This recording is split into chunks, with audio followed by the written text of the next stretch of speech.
want to walk through the fire. My mama raised me. Do y'all want to know what's really difficult? Living in a world that is completely blind to the fact that the bloodline of the fallen are in control of everything here. And what's actually worse for me is 90% of the church are blind to this.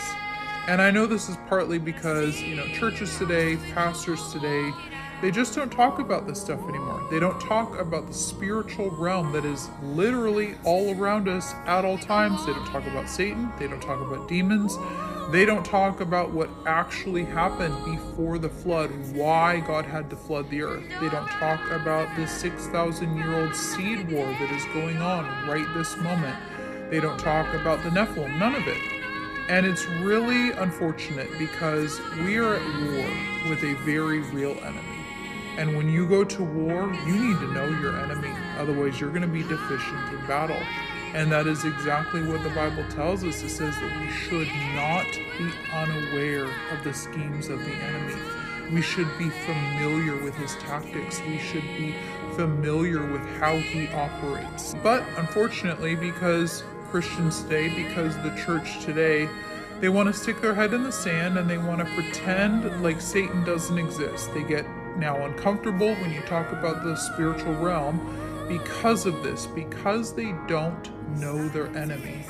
They have no idea what is going on in the world right now. They have no idea how this world actually operates, how it is ran.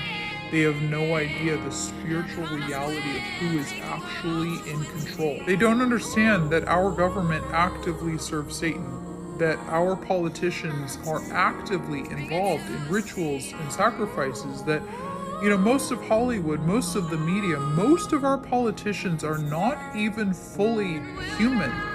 Everything in this world goes back to the Bible. Everything is spiritual.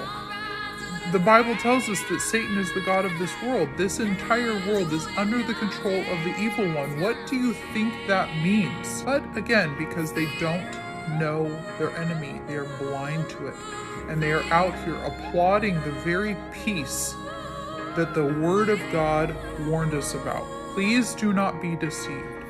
We as followers of Christ have complete authority over that entire kingdom, over the entire kingdom of darkness, over every demon, over Satan himself. We have complete authority. There should be no fear. We need to start facing this reality, the biblical, spiritual reality of this walk with Christ.